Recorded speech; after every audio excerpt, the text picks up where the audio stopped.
hapon mga amigo. Tayo po rin amigo at medyo masama na yung panahon talaga. Oh, kapalo-pala amigo. Wala na yung takan. Amigo, update tayo amigo sa huli natin ngayong araw na to amigo. At medyo nakarami tayo ngayon amigo. Yan, malapit na po na yung boom natin amigo. Yung caller natin, malapit na po. So yan amigo, mamaya bigyan natin yan.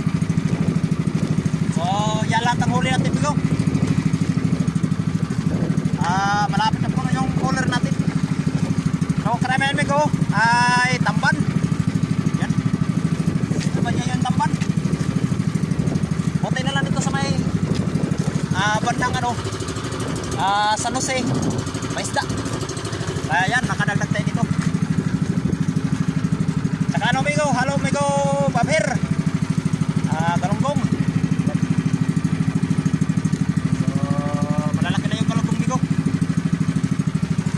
Saka may hasa, konti lang yung hasa natin. Mga ilang piraso lang yata ito, mga wala pa yata 3 kilo. Yan. So yung galunggong at saka tamban, yun ang karamihan. Lalaki na yung tamban ko. Oh.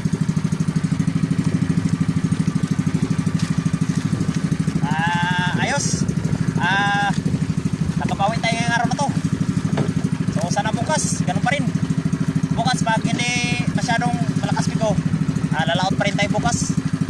At sa mga ilang araw pa bago nalating si Bagyong Wilma. Ayun amigo. Yan. May mga halo rin ganito amigo. Yung tawag sa amin ay kalapatok.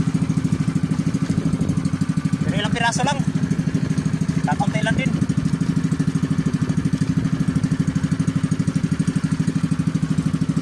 Ay amigo no? Sulit yung laot natin ngayon at medyo binigyan tayo ni Lord ng marami-raming blessing. Kahit tamban, okay na yun. At least malapit na po yung pong natin. Kaya yung pamibigyan natin mga amigo. Yan. Sana bukas amigo, gano'n pa rin. Sumipad pa rin sila bukas. At yun nga, may masamang panahon na paparating. There we go, kapalang ulanin. Parte, yan, nawala na yung kabilang isla. Maraming kapal.